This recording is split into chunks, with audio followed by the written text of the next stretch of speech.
ధనలక్ష్మి అనే ఆవిడ రోడ్డు మీద నడుచుకుంటూ వెళుతుంటే అక్కడ జేజే స్కూల్ ఆఫ్ ఆర్ట్ అని కనిపించింది. ఇందులోనే కదా మన రాజమ్మ పనిచేస్తుందని లోనికి వెళ్ళింది ధనలక్ష్మి. అక్కడ ఓ అమ్మాయి కనిపిస్తే ఇక్కడ రాజమ్మ ఎక్కడుంటుంది అని అడిగింది. అక్కడ రాజమ్మ అంటే తెలియని వారు ఎవరూ లేరు. దీంతో ఆమెకు చేయి చూపించి ఆ రూమ్ లో ఉంటారని చెప్పింది. మెల్లిగా ఆ రూమ్ వైపు అడుగులేసింది ధనలక్ష్మి. ఆ రూమ్ కిటికీలో నుంచి తొంగి చూసింది. రాజమ్మ చేతులు కనిపించాయి, కాళ్ళు కూడా కనిపించాయి, మొహం మాత్రం సరిగ్గా కనిపించడం లేదు. ఇంతలో ఓ అతను వచ్చాడు. ఏంటి ఇలా తొంగి చూస్తున్నారు, ఎవరు కావాలి అని అడిగారు. ధనలక్ష్మి కంగారుగా నా స్నేహితురాలు రాజమ్మ కోసం వచ్చానని చెప్పింది. ఓ రాజమ్మ గారి కోసమా, రండి అని గదిలోకి తీసుకెళ్లాడు. ఆ గదిలోకి వెళ్ళగానే రాజమ్మను చూసి ధనలక్ష్మికి మతిపోయింది. ఎందుకంటే రాజమ్మ ఓ చిన్న స్టూల్ మీద నగ్నంగా కూర్చుంది. ఒంటిపై నూలు పూగు లేదు. చుట్టూ చూస్తేనేమో చాలా మంది ఉన్నారు. మరి ఆమె ఎవరు, ఈ ధనలక్ష్మి ఆ తర్వాత ఏం చేసింది అనేది ఈ ఫీల్ గుడ్ స్టోరీలో చూద్దాం. కొన్నాళ్ల క్రితం మరాఠీలో న్యూడ్ అనే సినిమా కలకలం రేపింది. ఇక్కడ నేను న్యూడ్ అనే పదాన్ని ఎన్డీ అని చదువుతాను, ఎందుకంటే యూట్యూబ్ కమ్యూనిటీ గైడ్ లైన్స్ వల్ల. ఈ ఎన్డీ మోడల్ నిజ జీవితం ఆధారంగా తీసిన సినిమా. ఇది చదివిన వారు, దీని గురించి విన్నవారు షాక్ అయ్యారు. ఎందుకంటే మన దేశంలో ఎన్డీ మోడల్స్ ఉన్నారా అని అవాక్కయ్యారు. కానీ ఉన్నారు. ఎన్డీ మోడల్ అంటే ఇదేదో తప్పుడు వ్యవహారం అనుకోవద్దు. ఈ ఎన్డీ సినిమా అనేది ధనలక్ష్మి మణి మొదలయ్యార్ అనే మహిళ నిజ జీవితం ఆధారంగా తీసిన సినిమా. ఇప్పటికీ ఆమె ఎన్డీ మోడల్ గా పనిచేస్తుంది. మరి ఎన్డీ మోడల్ గా ధనలక్ష్మి ఎందుకు పనిచేసింది? ఈ సినిమాలోని కథ మాత్రమే కాదు, ఆమె వెనుకున్న నిజ జీవితాన్ని కూడా చూద్దాం. ఈ భూమి మీద ఏ మనిషి జీవితం ఒకలా ఉండదు అనడానికి ఈ ఎన్డీ మోడల్ ధనలక్ష్మి జీవితమే ఉదాహరణ. ధనలక్ష్మి మణి మొదలయ్యార్కు 5 ఏళ్ల వయసున్నప్పుడే చెన్నై నుంచి ఆమె తండ్రి ముంబై తీసుకెళ్లారు. మొత్తం 6 సంతానం బాధ్యత తీసుకోవాలి, కానీ తీసుకోలేదు. తాగుబోతు కావడం వలన వారి జీవితం దుర్భరంగా మారింది. మొదట మహాలక్ష్మి ప్రాంతంలో రోడ్డు వెంబడి చిన్న గుడారం వేసుకుని బతికారు. కానీ పిల్లలకు తిండి పెట్టలేక అందరినీ బిచ్చమెత్తుకురమ్మని పంపించేవారు. వారి తల్లిదండ్రులు చెత్త నెరుకుంటూ చిన్న కూలి పనులు చేసుకుంటూ ఉండేవారు. ఇక ధనలక్ష్మికి 10 ఏళ్లు వచ్చే సమయానికి ధారావి మురికి వాడకు మారారు. అక్కడ వారి జీవితం ఇంకా దుర్భరంగా మారింది. కానీ తన తల్లి చదువుకోమని చెప్పేది. ఆ మాటలు ధనలక్ష్మికి ఉత్సాహాన్ని ఇచ్చేవి. తన సోదరితో కలిసి మాతుంగా లేబర్ క్యాంప్ దగ్గరున్న ప్రభుత్వ స్కూల్కు వెళ్లారామె. కానీ కొద్ది రోజులకే మళ్ళీ అడుక్కొని డబ్బు సంపాదించి తనకు తీసుకురావాలని తండ్రి చదువు అనిపించేశాడు. అయితే వయసుకు వచ్చిన ధనలక్ష్మి బెచ్చమెత్తుకుంటే ప్రమాదమని తల్లి ఇళ్లలో పనికి కుదిర్చింది. ఇక ఆ తర్వాత ధనలక్ష్మి సొంతంగా బతుకుదామని ముంబైలోని గ్రాండ్ రోడ్లోని నిషా థియేటర్ దగ్గర ఎండు చేపలు కూరగాయలు అమ్మడం మొదలుపెట్టింది. ఇక సినిమాకు వచ్చే వారిని చూసి తాను కూడా చూడాలనుకునేది. ఆ ఉత్సాహంతోనే షోలే సినిమా కూడా చూసింది. అదే ధనలక్ష్మి చూసిన మొదటి సినిమా. కానీ ఆ సినిమాతోనే ఆమె అమితాబ్కి ఫ్యాన్ అయిపోయారు. సినిమాలంటే ఆమె ఆసక్తి పెంచుకున్నారు. ఇక 14 ఏళ్ల వయసు వచ్చేసరికి 25 ఏళ్ల వయసున్న మణి అనే వ్యక్తితో పెళ్లి చేశారు తల్లిదండ్రులు. అంత చిన్న వయసులోనే ఆమె తల్లిగా మారింది. ఇంతలో తన అన్న మద్యానికి బానిసే చనిపోయాడు. మరో అన్న రైలు ప్రమాదంలో మరణించాడు.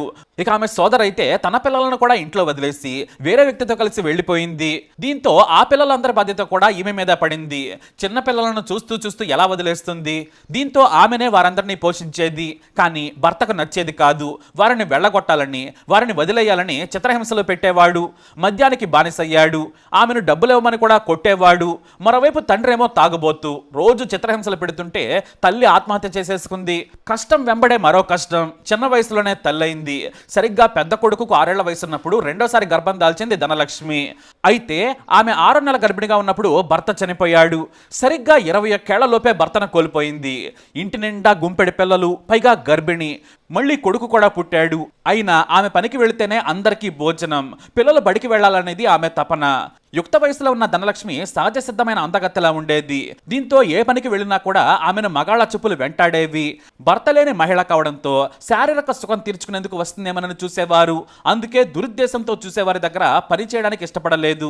చిన్న చిన్న పనులు చేసుకుంటూ పూట గడిపేది.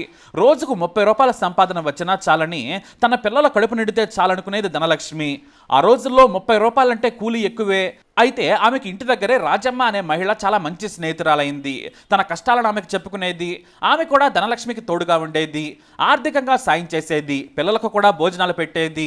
అయితే ధనలక్ష్మి ఇళ్లలో పనిచేస్తూ ఉన్న సమయంలో రాజమ్మ జేజే స్కూల్ ఆఫ్ ఆర్ట్స్లో పనిచేసేది. తాను కూడా ఆ సంస్థలో పనిచేస్తే మంచి జీతం, గౌరవం ఉంటుందని ధనలక్ష్మి భావించేది. 4 ఏళ్లలో పనిచేస్తే తనకు గౌరవం లేదనుకుంది ధనలక్ష్మి.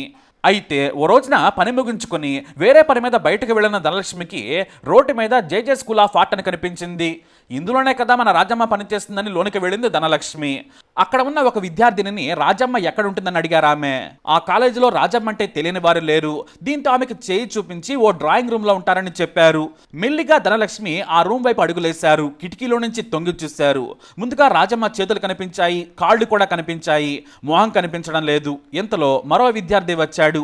ఏంటి మీరలా తొంగి చూస్తున్నారు, మీకు ఎవరు కావాలి అని అడిగాడు. ధనలక్ష్మి కంగారుగా నా స్నేహితురాలు రాజమ్మ కోసం వచ్చానని చెప్పింది. ఓ రాజమ్మ గారి కోసమా, రండి అని గదిలోకి తీసుకెళ్లాడు.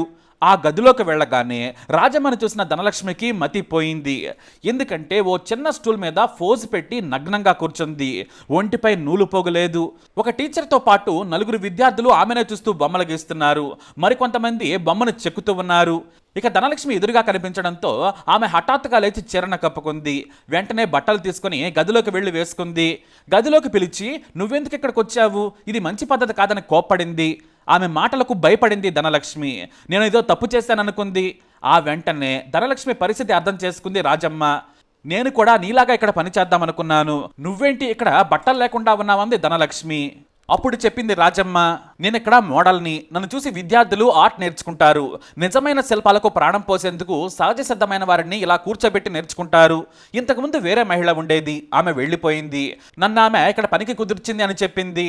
అయితే ఈ రాజమ్మ తెల్లగా అందంగా ఉంటుంది. బయటకెళితే ఎంతో మంది మగాళ్ళ చెప్పులు ఆమె మీద పడతాయి. తప్పుడు పని చేయడం కంటే ఇలా దర్జాగా హుందాగా బతకడం మంచిదనుకుంది. ఇక్కడ నన్నెవరో తప్పుగా చూడరు. కొంతమంది విద్యార్థులు నేను నగ్నంగా కనిపించగానే నా కాళ్ళకు మొక్కి ఆ తర్వాత బొమ్మ గీస్తారు. నాకు అంతకంటే గౌరవం ఏం కావాలి. ప్రొఫెసర్లు కూడా రాజమ్మ అని పిలుస్తారు, ఏం కావాలన్నా సాయం చేస్తారు. ఇంతటి గౌరవం నాకు ఈ గేటు దాటితే దొరకదని కూడా చెప్పింది. ఇంతలో 2 ప్రొఫెసర్లు ఆ గది వైపు వచ్చారు. అక్కడ ధనలక్ష్మిని చూశారు. వావ్, మీరు చాలా అందంగా ఉన్నారు, చాలా న్యాచురల్గా మట్టి శిల్పంలా ఉన్నారు. మరి ఈవిడ ఎన్డీ మోడలింగ్ చేస్తుందా రాజమ్మ గారు అని అడిగారు. ఆ వెంటనే అవును చేస్తుందని చెప్పేశారు. ఓకే, అయితే రేపటి నుంచి రమ్మని చెప్పండి వారు వెళ్ళిపోయారు. ధనలక్ష్మి ఏమో కంగారు పడింది. దీన్ని ఇంగ్లీష్లో ఎన్డీ మోడలింగ్ అంటారు. నువ్వు బట్టలు వేసుకుని కూడా కూర్చోవచ్చు, అయితే దానికి 50 రూపాయలు మాత్రమే ఇస్తారు. నగ్నంగా కూర్చుంటే 60 రూపాయలు ఇస్తారు.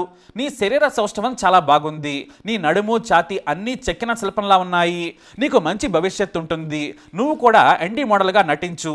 ఇది పేరున్న కాలేజ్, గొప్పవాళ్ళు ఎంతో మంది ఈ కాలేజీలో చదువుకున్న వారే, కాబట్టి నిర్ణయం నువ్వే తీసుకోవాలి అని చెప్పింది రాజమ్మ. కానీ ధనలక్ష్మి మాత్రం ఏమీ నిర్ణయించుకోలేకపోయింది. ఎందుకంటే వయసులో ఉన్న కుర్రాళ్ళు ప్రొఫెసర్ల ముందు నగ్నంగా కూర్చోవాలని కంగారు పడ్డారు ఆమె. దీంతో ఒకరోజు నాతో వచ్చి చూడమని చెప్పారు. ఆ మరుసటి రోజున రాజమ్మ ఎన్డీ మోడల్గా ఫ్యాన్ కింద ఫోజులతో కూర్చున్నంతసేపు కూడా అక్కడే ఉంది ధనలక్ష్మి. ఆ తర్వాత అక్కడ ఉన్న వారంతా కూడా ఆమెకు ఇచ్చే రెస్పెక్ట్ చూసి ధైర్యం తెచ్చుకుంది. అంతేకాదు ఎన్డీ మోడల్ కూడా ఆ తర్వాత అయింది. మొదటి రోజు ఆమె బెరుకుగా కనిపించింది. ఆ గది సెంటర్లో ఓ తక్కువ ఎత్తున్న టేబుల్ను వేశారు. లైట్ ఆమె మీదనే ఫోకస్ అవుతుంది. విద్యార్థులు చుట్టూ ఉన్నారు, అమ్మాయిలు కూడా వారిలో ఉన్నారు. వారంతా శిల్పాలు చెక్కడం ప్రాక్టీస్ చేస్తున్నారు. ప్రొఫెసర్లేమో వారికి చెబుతూ ఉన్నారు. మొత్తం బట్టలు విప్పినా కూడా ఆమె బెరుకుగానే కూర్చుంది. కొంత భాగం కప్పుకుంటానని చెప్పింది. మొదటి రోజు వారు సరేనన్నారు. అలాగే ఆమె అప్పటికి 2 నెలల బాబుకు తల్లి. పాలెండ్లు లావుగా ఉన్నాయి. పిల్లాడికి పాలు పట్టకపోవడంతో పాలు స్తనాల నుంచి కారుతూ ఉన్నాయి. ఆమె తుడుచుకుంటూ ఉంది. వెంటనే విద్యార్థులు మీరు రేపు రండమ్మా అని పంపించేశారు. తన బాధను అర్థం చేసుకున్నందుకు వారి మీద మంచి అభిప్రాయపడింది. ఇక మరుసటి రోజు మళ్ళీ వచ్చి ధైర్యంగా కూర్చుంది ధనలక్ష్మి. ఆ తర్వాత మంచి ఎన్డీ మోడల్గా పేరు తెచ్చుకుంది. ఇప్పుడు ఒక ఎన్డీ పెయింటింగ్కు 1000 రూపాయలు ఇస్తున్నారు. అది విద్యార్థి ఎంతసేపు తీసుకుంటే అంతసేపు. అదే బట్టలు వేసుకుంటే 400 రూపాయలు ఇస్తున్నారు. అంతేకాదు ఆమె 2 దశాబ్దాలుగా పనిచేస్తున్నారు. దీంతో ఎంతో మంది పాత విద్యార్థులు కాలేజీకి వచ్చినప్పుడు ధనలక్ష్మి గారు బాగున్నారా అంటూ కాళ్ళకు నమస్కరిస్తారు. ఎందుకు మీరలా కాళ్ళకు మొక్కుతున్నారని వద్దని వారిస్తారు ఆమె. మాకు మీరు గురువు లాంటి వారు, మిమ్మల్ని చూసి మేము విద్య నేర్చుకున్నాం, మీరు లేకుంటే మేము లేమని చెప్పేవారు. ధనలక్ష్మి కొత్త ఎన్డీ మోడల్స్ని తీసుకొస్తున్నారు. ఇక కాలేజీకి సెలవులు వస్తే ఆమెకు డబ్బులు రావు. ఆ సమయంలో క్లీనింగ్ మేనేజర్గా సూపర్వైజర్గా పనిచేస్తూ డబ్బులు సంపాదించుకుంటున్నారు. ఇన్నేళ్లు ఎన్డీ మోడల్గా పనిచేసినా కూడా ధనలక్ష్మి తన పిల్లలకు మాత్రం తాను చేసే పని ఎప్పుడూ చెప్పలేదు. ఒక ప్రొఫెసర్ ఇంట్లో పనిచేస్తున్నానని చెప్పుకునేది. కానీ ఆమె కథ తెలిసిన దర్శకుడు రవి జాదవ్ ధనలక్ష్మి జీవితాన్ని సినిమాగా తీయాలనుకున్నారు. ఎందుకంటే ఒకప్పుడు రవి జాదవ్ అదే స్కూల్లో చదువుకున్నారు. ఆమె నగ్నం చిత్రాన్ని ఎన్నోసార్లు శిల్పంగా చెక్కారు. ఈ సినిమాకు గాను పెద్దగా డబ్బులేమీ ఇవ్వలేదు. కథ చెప్పినందుకు 20,000 ఓ చీర ఇచ్చారంతే. ఈ ఎన్డీ సినిమా విడుదలయ్యాక ఆమె మీడియాలో పాపులర్ అయ్యారు. అయితే మొట్టమొదటిసారి ఈ ఎన్డీ సినిమా తన జీవిత కథేనని పిల్లలకు చెప్పారు ధనలక్ష్మి. వారు మొదట కోపడ్డారు, ఇలా ఎలా చేశావన్నారు. కానీ ఆ తర్వాత అర్థం చేసుకున్నారు. టీవీలో ధనలక్ష్మి ఇంటర్వ్యూ చూసి పొంగిపోయారు. మా అమ్మ ఏ తప్పు చేయలేదు, గౌరవంగా బ్రతికే పని చేశారు, మా కోసం కష్టపడ్డారని గుండెకు హత్తుకున్నారు. అలా కష్టాల నుంచి ఎండి మోడల్గా, ఆ తర్వాత తన జీవితాన్ని సినిమాగా తీసేంతగా ఎదిగారు ధనలక్ష్మి. గౌరవంగా బ్రతికే ఏ పనిలోనైనా తృప్తి ఉంటుంది. అందుకే నా జీవితాన్ని చూసిన యువతులు ఎండి మోడల్గా పనిచేసేందుకు వస్తున్నారు. ఇప్పుడు చాలా మంది మోడల్స్ కూడా అవసరం ఉంది. నేనే కొంతమందిని ఎంపిక చేస్తున్నాను. నా చేతనే శిక్షణ ఇప్పిస్తున్నారు ప్రొఫెసర్లు. ఎందుకంటే నాకు వయసు పైబడింది, ఆ విషయం నాకు కూడా తెలుసు. ఈ ఎండి మోడల్గా నేను ఇక చెయ్యలేను, కొత్త తరం వచ్చిందని చెబుతున్నారు ధనలక్ష్మి. అది ఎన్టీ మోడల్ ధనలక్ష్మి కథ. మరి ధనలక్ష్మి జీవిత కథపై మీరేమంటారు? మీ అభిప్రాయాన్ని కమెంట్ ద్వారా తెలియజేయండి. వీడియోని లైక్ చేయండి, షేర్ చేయండి, మా ఛానల్ని సబ్స్క్రైబ్ చేసుకోండి.